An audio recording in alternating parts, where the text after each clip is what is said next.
నమస్తే నేను ఇందు. కవిత కేసీఆర్ గారికి రాసిన లేఖ తెలంగాణ పాలిటిక్స్ లో ఒక హాట్ టాపిక్ గా మారిందని చెప్పొచ్చు. సో మరి నేపథ్యంలో కేసీఆర్ గారు దేవుడు అంటూ, కాకపోతే ఆయన చుట్టూ దయ్యాలు ఉన్నాయంటూ కూడా ఆవిడ వ్యాఖ్యానించారు. సో మరి కవిత కాంగ్రెస్ లోకి చేరే అవకాశాలు ఉన్నాయంటూ కూడా చాలా వార్తలు అయితే వినిపిస్తున్నాయి. మరి దీని గురించి మాట్లాడడానికి మనతో పాటు సీనియర్ అనలిస్ట్ శ్రీనివాస్ గారు ఇప్పుడు మనతో ఉన్నారు. నమస్తే సార్. నమస్తే సార్. మరి కవిత కేసీఆర్ గారికి రాసిన లేఖ ఇప్పుడు తెలంగాణలో అయితే హాట్ టాపిక్ గా మారిందని చెప్పొచ్చు. సో మరి ఈ నేపథ్యంలోనే కవిత బీఆర్ఎస్ ని వీడి కాంగ్రెస్ పార్టీలోకి చేరబోతున్నారంటూ కూడా చాలా వార్తలు అయితే వినిపిస్తున్నాయి. సో ఏమంటారు సార్ దీని గురించి? కవిత కాంగ్రెస్ లో చేరిక గురించి ముందు చెప్పింది ఉల్ఫ్. ఈ ఛానల్లోనే మనమే మాట్లాడుకున్నాం. ఏంటి ఇవాళ ఎలా అయితే షర్మిల అక్కడ ఆంధ్రప్రదేశ్ లో అక్కడ వైఎస్ కుటుంబం నుంచి కాంగ్రెస్ లో చేరటం, కాంగ్రెస్ పార్టీ అధ్యక్షురాలుగా ఆమె బాధ్యతలు, అక్కడ అన్నా చెల్లెళ్ళ యుద్ధంలో చెల్లి కాంగ్రెస్, ఇక్కడ అన్నా చెల్లెళ్ళ యుద్ధంలో కూడా ఈ చెల్లి కాంగ్రెస్ వైపు అడుగుల.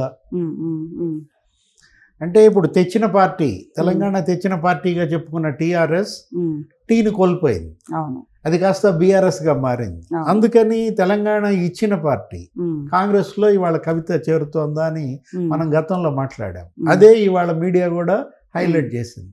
మొత్తం మెయిన్ స్ట్రీమ్ మీడియాలో కవిత ఢిల్లీలో అధిష్టానంతో, కాంగ్రెస్ అధిష్టానంతో సంప్రదింపులు జరిపిందని, రాహుల్ గాంధీతో, అక్కడ ప్రియాంకతో, వాళ్ళు ఇక్కడ రేవంత్ రెడ్డి లేకపోతే పిసిసి చీఫ్ మహేష్ గౌడ్ వాళ్ళతో వాళ్ళు సంప్రదించినట్టుగా, వీళ్ళేదో దానికి అడ్డం పడ్డట్టు, ఏది కల్వకుంట్ల కుటుంబంలో మనం చీలికలు సృష్టించామన్న చెడ్డ పేరు మనకు వస్తుందని వీళ్ళేదో చెప్పినందుకు ఇప్పుడు కవిత కాంగ్రెస్ చేరిక ఆగిందంటూ ఈరోజు వచ్చిన కథనం.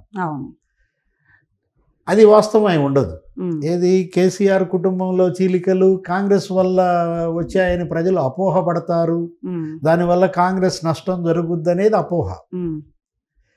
ఏది కాకపోతే వీళ్ళు ఎందుకని వద్దని ఉంటారు? తెలంగాణ కాంగ్రెస్ నాయకత్వం కవిత చేరికని ఎందుకు అడ్డుకుని ఉంటుంది?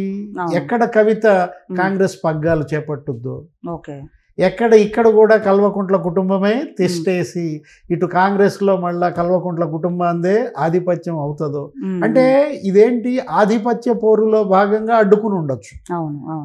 అంతే తప్ప ఆ కుటుంబ కలహాలు సృష్టించామన్న చెడ్డ పేరు వీళ్ళకంతా ఇది లేదు. కాంగ్రెస్ కి చెడ్డ పేరు తేవాలన్న తలంపేమీ కాదనమాట. అంటే రాజకీయంగానే చూడాలి దీన్ని. కవిత ఇవాళ బీఆర్ఎస్ లో ఇమడలేకపోవటం వాస్తవం. కవిత కల్వకుంట్ల కుటుంబంలో నిరాదరణకు గురవ్వడం వాస్తవం. తండ్రి నిరాదరణకు గురైంది. ఎవరో దాకా ఎందుకు? ఇప్పుడు జైల్లో కూతురు ఉన్నప్పుడు పరామర్శించని తండ్రి మొదటిసారి చూసాం. ఆమె ఢిల్లీ లిక్కర్ స్కామ్ లో ఆమె అరెస్ట్ అయి తీహార్ జైల్లో ఉంది. అది నిరూపణ కాని నేరం. ఆమె అందులో ఉందా లేదా అది కోర్టులు డిసైడ్ చేస్తాయి, దర్యాప్తు సంస్థలు నిర్ధారించాయి, అరెస్ట్ చేశాయి. కానీ తండ్రిగా కేసీఆర్ కనీసం పరామర్శకి ఆ జైలుకి వెళ్ళలేదు. ఆ 5 నెలలు అసలు ఆయన ఢిల్లీయే అడుగు పెట్టలేదు. ఎంతవరకు అన్న ప్రయత్నించాడు. కేటీఆర్ పదే ఢిల్లీ వెళ్ళాడు, సరే ఖరీదైన లాయర్లను పెట్టారు. హరీష్ రావు వెళ్ళాడు. అక్కడ హరీష్ రావు కేటీఆర్ పరంగా కవితను బయటకు తెచ్చే కృషి జరిగింది. కానీ తండ్రి behind the screen. Of course తండ్రి ఆదేశాల మేరకు, సూచనల మేరకే వీళ్ళిద్దరూ అక్కడ ఈ చర్చలు, ఈ కసరత్తు జరిపి ఉండొచ్చు. కానీ కూతుర్ని పరామర్శించని తండ్రిగా, ఎందుకంటే తల్లి వృద్ధాప్యంలో, అనారోగ్యంలో కూడా ఆమె వెళ్ళారు. తను బయటకు వచ్చిన తర్వాత ఆమెను రిసీవ్ చేసుకోవటం, తండ్రి దగ్గర ఆశీస్సులు తీసుకోవటం, ఎందుకైనా కానీ ఈ తండ్రి కూతుళ్ళ మధ్య ఎడముఖం పెడముఖం ఎప్పటి నుంచి తనకు తెలియకుండా మరి ఆ స్కామ్లో కవిత ఇరుక్కుందనా? ఇప్పుడు ఆ ఢిల్లీ లిక్కర్ స్కామ్, కేజ్రీవాల్ లేకపోతే సిసోడియా, లేకపోతే ఇక్కడ ఆమె ఆడిటర్ బుచ్చిబాబు అని, వీళ్ళందరూ కూడా అభిషేక్ అనే అతను, ఇప్పుడు వాళ్ళందరిది ముఠాగా కవిత ఏర్పడి తనకి చెడ్డ పేరు తెచ్చిందని ఆమెను దూరం పెట్టాడా? వీటన్నిటికీ పరాకాష్ట మొన్న రజతోత్సవ సభ.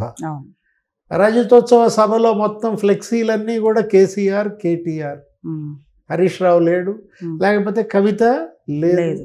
ఆ డయాస్ మీద ఆమె ఉన్నా కూడా ఆమెను ఎవరు పట్టించుకోకపోవడం.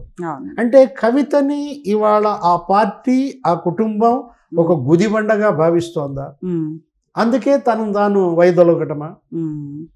మొన్న కవిత రాసిన లేఖ, ఆ ప్రకంపనలు ఒక రకంగా బీఆర్ఎస్లో భూకంపం పుట్టించింది. అవును. తండ్రిని మెచ్చుకుంటూనే, తండ్రి దేవుడు అంటూనే, తండ్రి చుట్టూ, ఆ దేవుడి చుట్టూ దెయ్యాలు ఉన్నాయన్న. ఇప్పుడు దేవుడి చుట్టూ దెయ్యాలు ఎలా ఉంటాయి? దెయ్యాలుంటే అతను దేవుడు ఎలా అవుతాడు? సార్, ఇంకొకటి దీనికి సంబంధించి ఎంపీ రఘునందన్ రావు కూడా కొన్ని సంచలన వ్యాఖ్యలు చేశారు. నిజంగానే దయ్యాలుంటే 12 సంవత్సరాల దాకా ఏం చేశారంటూ, కాకపోతే బీఆర్ఎస్ పార్టీ ఖాళీ అవుతుందనే నెపంతోనే కొత్త డ్రామా క్రియేట్ చేశారు. అలాగే కవిత జూన్ 2న కొత్త పార్టీ పెట్టబోతున్నారంటూ కూడా ఆయన కొన్ని హాట్ కామెంట్స్ చేశారు. ఏమంటారు సార్ దీని? వాళ్ళందరూ రకరకాల వ్యాఖ్యలు చేస్తున్నారు. బీజేపీలో లక్ష్మణ్ ఒక రకంగా మాట్లాడతారు, రఘునందన్ రావు ఒక రకంగా మాట్లాడతారు, కిషన్ రెడ్డి, సంజయ్ ఇంకో రకంగా మాట్లాడుతున్నారు. అట్లాగే కాంగ్రెస్ లో కూడా రకరకాలుగా మాట్లాడుతున్నారు. మహేష్ గౌడ్ ఒక రకంగా మాట్లాడితే కోమటిరెడ్డి వెంకటరెడ్డి ఇంకో రకంగా మాట్లాడతారు. ఇప్పుడు మీరు అన్నదే కోమటిరెడ్డి వెంకటరెడ్డి అన్నా, ఇప్పుడు మీరు చెప్పిన రఘునందన్ రావు చెప్పి అన్నా ఒకటే. ఇది నాటకం అంటున్నారు. ఏంటి నాటకం వల్ల వాళ్ళు పొందే లబ్ధి? ఇది నాటకమే అనుకుందాం. ఈ నాటకం వల్ల కేసీఆర్కి, బీఆర్ఎస్కి లాభమా? ఈ నాటకం వల్ల కవితకేం లాభం? అక్కడ వివాదం వాస్తవం, అక్కడ విభేదాలు వాస్తవం, కుటుంబ విభేదాలు, కుటుంబ వివాదం ఇవాళ పార్టీ వివాదంగా, పార్టీ అంతర్గత కుమ్ములాటగా మారింది. అది ఆస్తుల పంచాయతీనా, రాజకీయ పదవుల పంచాయతీనా?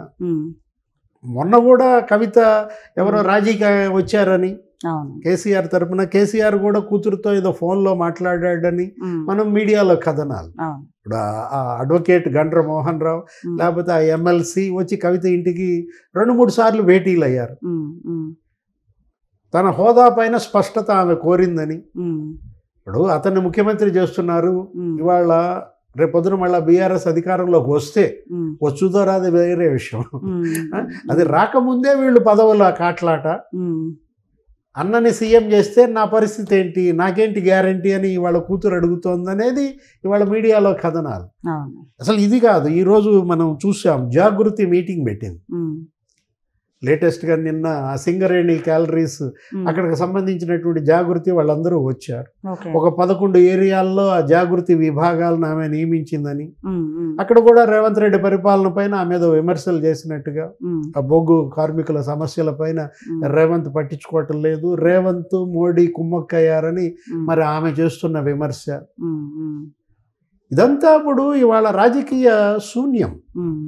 తెలంగాణలో ఇవాళ పొలిటికల్ వాక్యూమ్, ఏది అపోజిషన్లో శూన్యం ఏర్పడుతుంది. మనం చూసాం బీఆర్ఎస్లో ఇప్పటికే 10 మంది ఎమ్మెల్యేలు కాంగ్రెస్లో చేరిపోయారు. ఇప్పుడు 1.5 ఏడాది అయ్యింది. ఏది కేసీఆర్ ఓడిపోయి రేవంత్ ముఖ్యమంత్రి అయ్యి 4 నెలల్లోనే బీఆర్ఎస్ ఓట్ బ్యాంక్ 20% పోయింది.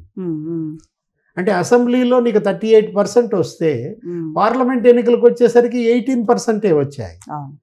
తను ఇవాళ బీజేపీ, బీఆర్ఎస్ ఏకమవుతున్నాయి. బీజేపీని ఇవాళ సవాల్ చేసే స్థితిలో బీఆర్ఎస్ లేదు. కేసీఆర్ ఆమె రాసిన లేఖలో అదొక పాయింట్.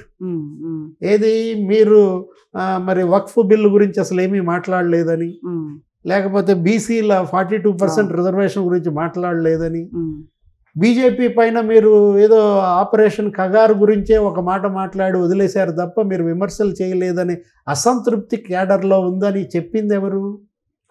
కవిత. అంటే కవిత ఇవాళ బీజేపీపై పోరాటం కోరుకుంటోంది.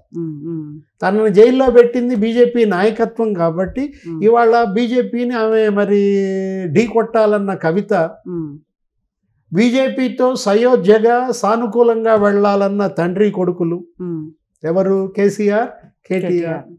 ఇక్కడ ఒక స్ట్రగుల్, ఒక అంతర్యుద్ధం ఇవాళ ఆ పార్టీలో, ఆ కుటుంబంలో. ఈ అంతర్యుద్ధానికి కారణం ఎవరు? బీజేపీ. ఏది? బీజేపీ పట్ల బీఆర్ఎస్ సంబంధాలు. బీజేపీపై పోరాటాన్ని కేసీఆర్ ఆపేశాడు, సాగిలు పడుతున్నాడు. మోడీ మీద ఒక మాట మాట్లాడటానికి ఆయనకి ధైర్యం చాలటం లేదు. ఒకవైపు కేసులు, రేపొద్దున కాళేశ్వరం కమిషన్ నోటీసులు ఇచ్చింది. 5వ తారీఖు వస్తానని మరి కేసీఆర్ నిన్న చెప్పారంటున్నారు.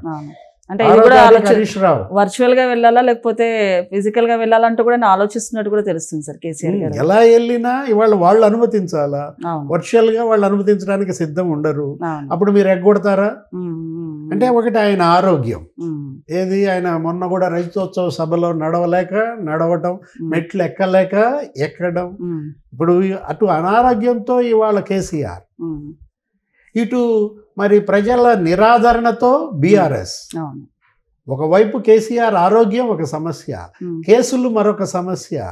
ఇప్పుడు అసలు బీఆర్ఎస్ ఇవాళ నిలదొక్కుంటుందా లేదా? మొన్నేదో రజతోత్సవ సభ, జన సమీకరణ బ్రహ్మాండంగా ప్రజల్లోకి వెళ్ళిందనే పరిస్థితుల్లో ఇప్పుడు ఈ కవిత కుంపటి.